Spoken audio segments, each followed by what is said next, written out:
नमस्कार दोस्तों, स्वागत है आप सभी का हमारे YouTube चैनल फ्यूचर गोल्स में। मैं ज्योति गुप्ता आप लोगों को संस्कृत व्याकरण में अव्यय के बारे में बताने वाली हूँ। वो अव्यय सुपर टेट के लिए बहुत ही महत्वपूर्ण हैं। तो अव्यय किसे कहते हैं? अव्यय तो इसका परिभाषा जो इसकी होती है वो होती है न व्ययम इति अव्ययम। न व्ययम इति अव्ययम। न व्ययम, न यानी कि नहीं, व्ययम यानी कि व्यय। जिसे व्यय ना किया जा सके वह अव्यय कहलाता है। व्यय यानी कि जिसमें कोई परिवर्तन नहीं होता है वह अव्यय कहलाता है। तो अव्यय किसे कहते हैं? ना व्ययम इति अव्ययम, अर्थात जिसमें कोई परिवर्तन ना हो, जिसे व्यय ना किया जा सके वही अव्यय होता है। और इसकी दूसरी परिभाषा होती है सदृशम त्रिषु लिंगेषु। सदृशम त्रिषु लिंगेषु। सदृशम त्रिषु लिंगेषु सर्वासु च विभक्तिषु। सर्वासु च विभक्तिषु।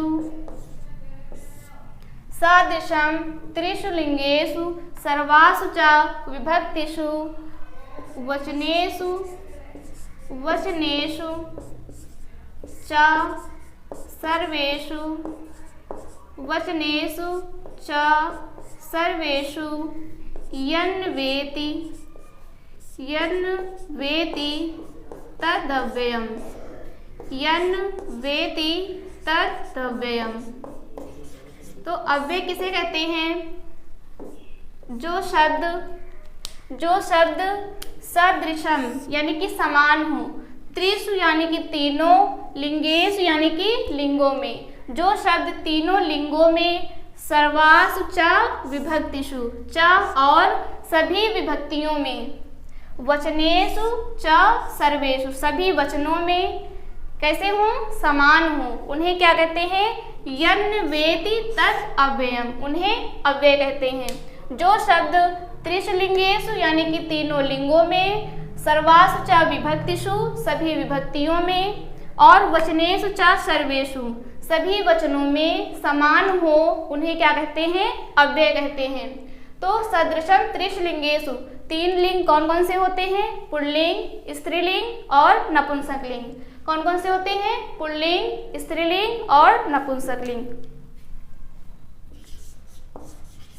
नपुंसकलिंग, पुल्लिंग और स्त्रीलिंग, ये होते हैं लिंग।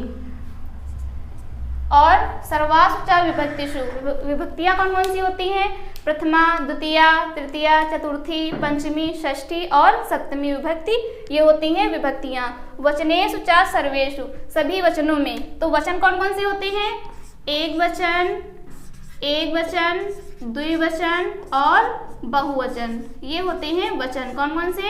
एक वचन, द्विवचन और बहुवचन। जो शब्द तीनों लिंगों में, सभी विभक्तियों में और सभी वचनों में यानी कि तीनों वचनों में समान होते हैं, उनमें कोई परिवर्तन नहीं होता है, उसे क्या कहते हैं? उन्हें अव्यय कहते हैं। तो अव्यय कौन कौन से होते हैं?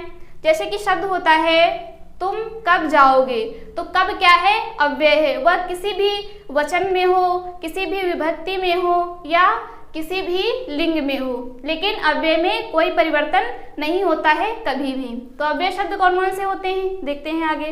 तो अव्यय शब्द कौन कौन से होते हैं? जैसे कि है अत्र। अत्र क्या है? अव्यय है। अत्र, यत्र, कुत्र, तत्र और सर्वत्र। तो इन अव्यय शब्दों का अर्थ क्या होता है, ये पूछा जाता है सुपर टेट के एग्जाम में। क्या पूछते हैं? मानिए कोई भी अव्यय दिया है तो वहां से पूछा जाएगा कि कुत्र अव्यय शब्द का अर्थ बताइए। तो हमें अव्यय पता होने चाहिए कि अव्यय किन्हें कहते हैं, कौन कौन से अव्यय शब्द होते हैं और उनका अर्थ क्या होता है। तो अत्र और यत्र ये क्या है? अव्यय शब्द है। इनका अर्थ क्या होगा? अत्र माने भी होता है यहाँ और यत्र माने भी होता है यहाँ। उसके बाद है कुत्र, कुत्र माने कहाँ। उसके बाद है तत्र, तत्र वहाँ, और सर्वत्र माने होता है सब जगह, सर्वत्र सब जगह। इसके बाद अगला अव्यय है जैसे कि यदा, यदा, कदा। तो यदा माने क्या होता है? यदा मीन्स होता है जब, यदा मतलब जब, और कदा कब, और होता है यदा, कदा और तदा, सदा। ये अव्यय शब्द होते हैं। तो इनका अर्थ क्या होता है? तदा मीन्स होता है तब, और सदा मीन्स सदैव या हमेशा, सदैव या हमेशा। इसी प्रकार जैसे कि है चा, चा माने होता है और, चा माने और। इसके बाद है आपी, आपी, आपी क्या है? अव्यय शब्द है और इसका अर्थ क्या होता है? भी। आपी का अर्थ होता है भी। उसी प्रकार है चा और आपी भी। इसके बाद है जैसे कि अद्य, अद्य माने क्या होता है? अद्य का मतलब होता है आज, अद्य का मतलब होता है आज। और अद्यैव, अद्यैव, तो अद्यैव का मतलब होता है आज भी, आज भी। तो ये है हमारे अव्यय शब्द। अत्र, यत्र माने होता है यहाँ, अत्र माने भी होता है यहाँ, और यत्र माने भी होता है यहाँ। कुत्र माने कहाँ, तत्र वहाँ, सर्वत्र सब जगह, सदा जब, यदा जब, कदा कब, तदा तब, सदा यानी कि सदैव या हमेशा, चा माने और, अपि भी, अद्य आज, अद्यैव आज ही।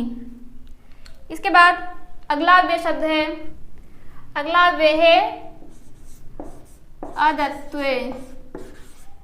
अद्य माने होता है आज और अदत्वे माने होता है आज कल, आज कल। अगला अव्यय है स्वः। तो स्वः माने क्या होता है? स्वः माने कल यानी कि आने वाला कल, स्वः माने आने वाला कल। और रिया मीन्स क्या होता है? रिया, रिया का मतलब होता है बीता हुआ कल, रिया मतलब बीता हुआ कल। स्वः मतलब आने वाला कल और रिया मतलब बीता हुआ कल। उसी प्रकार होता है परश्वः, परश्वः और परश्वः। तो परश्वः मीन्स क्या होता है? परश्वः मतलब होता है आने वाला परसों, परश्वः मतलब आने वाला परसों। और परह्यः मीन्स बीता हुआ परसों, परश्वः यानी कि आने वाला परसों और परह्यः मीन्स बीता हुआ परसों। इसके बाद आता है जैसे कि अगला शब्द है नमः। नमः, तो नमः का मतलब होता है नमस्कार या प्रणाम, नमस्कार या प्रणाम। स्वस्ति, स्वस्ति, स्वस्ति का मतलब होता है कल्याण, स्वस्ति का अर्थ होता है कल्याण। स्वाहा, स्वाहा का अर्थ होता है आहुति, स्वाहा का अर्थ होता है आहुति। और अगला अव्यय है अलम।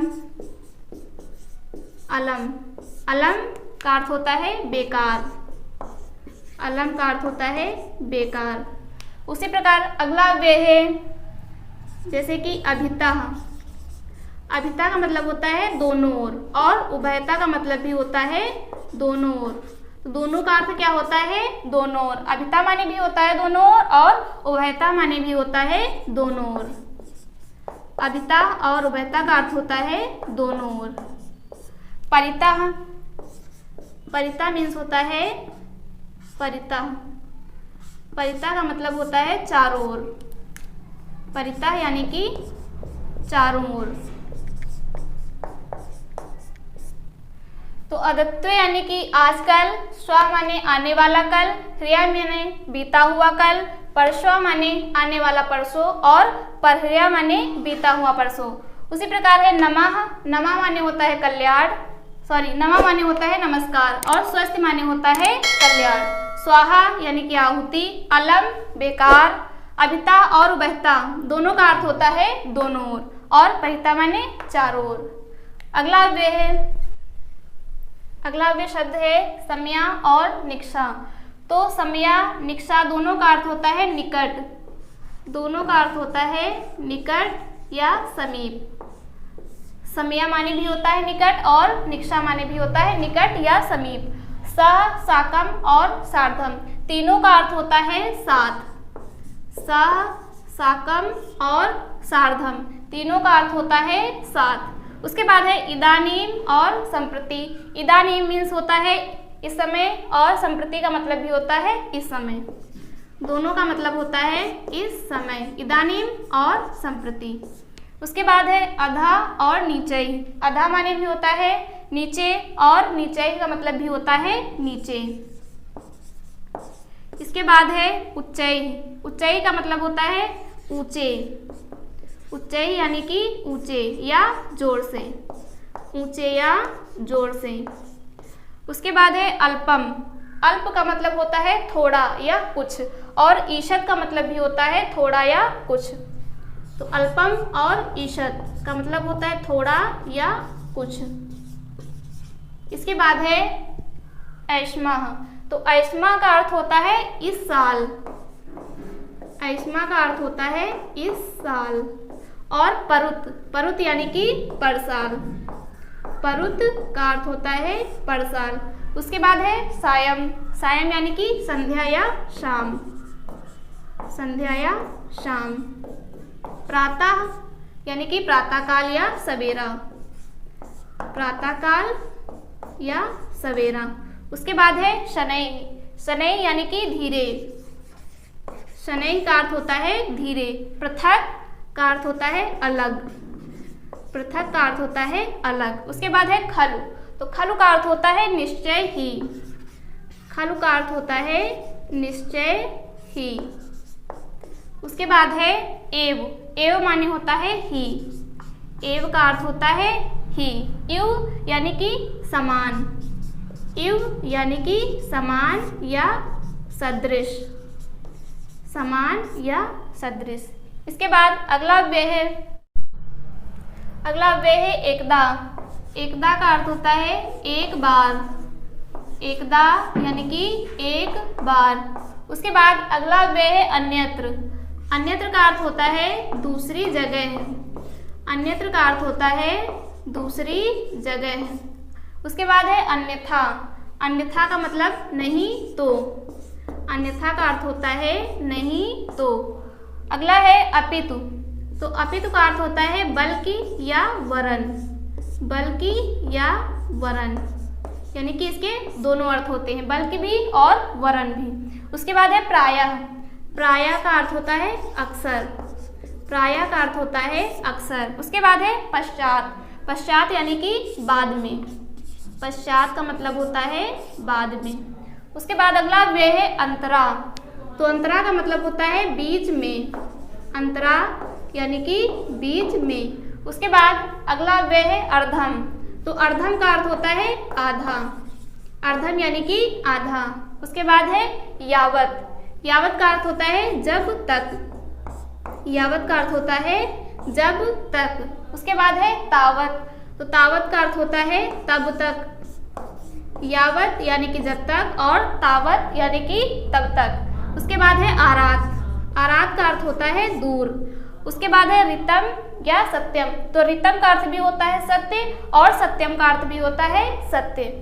तो रितम का अर्थ क्या होता है? सत्य, और सत्यम का अर्थ भी होता है सत्य। तुष्णीम, तुष्णीम का अर्थ होता है चुपचाप, तुष्णीम का अर्थ होता है चुपचाप। तो ये है हमारे अव्यय शब्द। तो एक बार फिर से जान लेते हैं अव्यय किसे कहते हैं। तो नाव्ययम इति अव्ययम, अर्थात जिन शब्दों में कोई परिवर्तन नहीं होता है उन्हें अव्यय कहते हैं। जो शब्द तीनों लिंगों में, सभी वचनों में और सभी विभक्तियों में समान होते हैं, उसमें कोई भी परिवर्तन नहीं होता है, वही अव्यय कहलाते हैं। तो उम्मीद करती हूँ आप लोगों को ये वीडियो पसंद आया होगा। अगर आप लोगों को मेरा वीडियो पसंद आया हो तो प्लीज़ लाइक करें, ज़्यादा से ज़्यादा शेयर करें, और अगर चैनल को सब्सक्राइब नहीं किया है तो प्लीज़ सब्सक्राइब करें। धन्यवाद।